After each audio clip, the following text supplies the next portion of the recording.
pergunta dele aqui, ó. Você acha que o jornalismo sobre crimes reais aqui no Brasil é pouco valorizado ou muito diferente dos Estados Unidos? Eu não acho que é pouco valorizado mais no Brasil, mas nos Estados Unidos é bem mais. O brasileiro ele tem um complexo de vira-lata que ele acha assim, tá dando palco para criminoso. Eu vou gastar dinheiro com o livro de Suzane, que matou os pais. Mas aí passa um Dahmer na Netflix, é a coisa mais assistida. Então. Então ele consome os criminosos de fora. Ele se sente à vontade de consumir os criminosos, Ted Bundy. Consome, mas é quando chega por daqui, eles ficam cheios de dedos. Tipo, não, vamos... A gente tem que consumir... As pessoas não sabem consumir livros de crimes reais. Essa ideia de que tá dando palco para criminoso é a coisa mais equivocada que eu já vi no mundo. Tu tem que comprar um livro e ler um livro desse tentando trazer isso para perto de você. Sim. Sabe? Tu tem que entender os motivos. A Suzane, ela não é um extraterrestre. A Suzane, ela frequentava os restaurantes, melhores faculdades. Tinha acesso a tudo. A tudo e, tipo...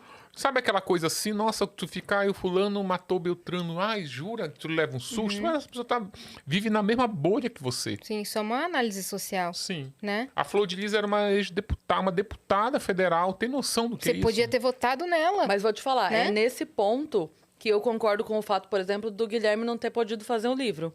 Porque eu acho que o livro tem que ser ou um olhar neutro de fora, porque ali ele estaria se vangloriando e colhendo louros e frutos de um crime que ele cometeu, usando a vida da vítima como história para contar. Então, mas aí tu parte do pressuposto de que quem tá lendo não tem capacidade de passar esse filtro. Não, mas pagou para ele.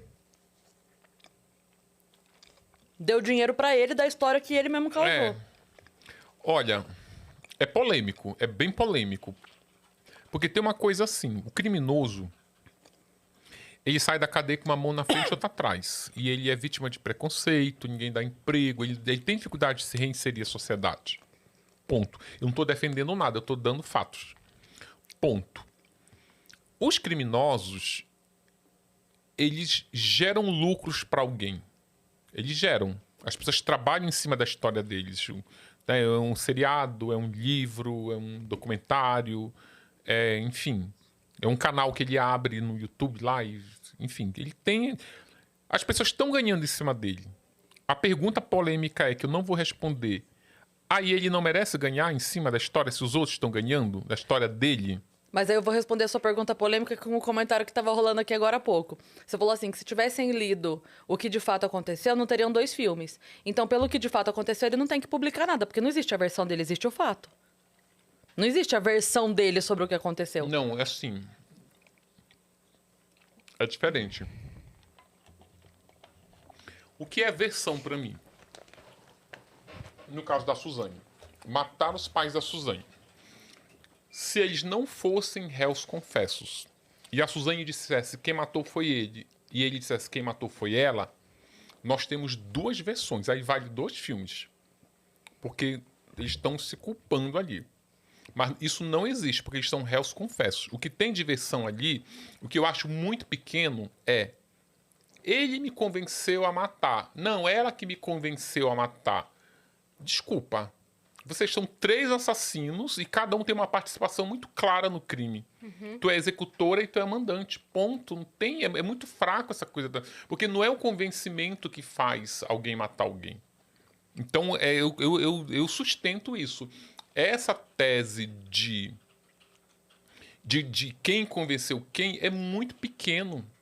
Porque a materialidade do crime é concreta. O Mas Daniel do outro pegou... também é exato também o que aconteceu. De qual? Do Guilherme e da Paula. Sim, sim. É exato também. Também se Sim, sabe o que aconteceu sim. ali. Então também essa pequena dúvida de qualquer motivo que ele possa alegar que tenha tido ou não é muito pequeno também para dar a ele. Quer dizer, agora também ninguém vai dar mais nada para ele. Então, mas tu sabe que uma coisa que... Aí a gente vai bater nessa questão... Já aproveitar que alguém comparou do Brasil e dos Estados Unidos, é o seguinte. Nos Estados Unidos, os livros escritos pelos criminosos são sucesso de vendas. E eles estão fazendo um negócio lá que começou a fazer aqui no Brasil. Vocês olham na Netflix tem um seriado, é um documentário. Ele não tem nenhuma cena de atores, é tudo os próprios personagens. Chama Amanda Knox. Amanda Knox é uma americana que foi fazer um intercâmbio na Itália. Lá ela se envolveu no crime e foi acusada de ter matado a colega de quarto dela.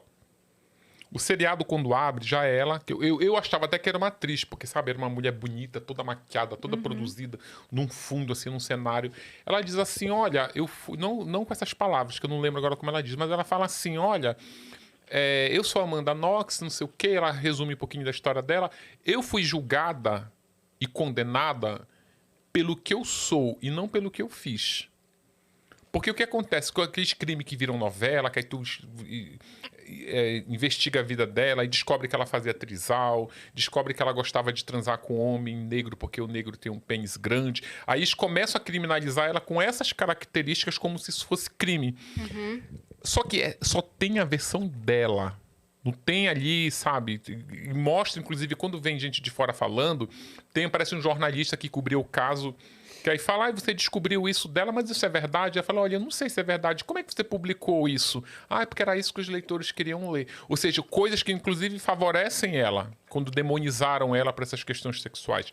E é um sucesso, gente. Se for fazer isso com o Guilherme de Pádua aqui, as pessoas vão achincalhar.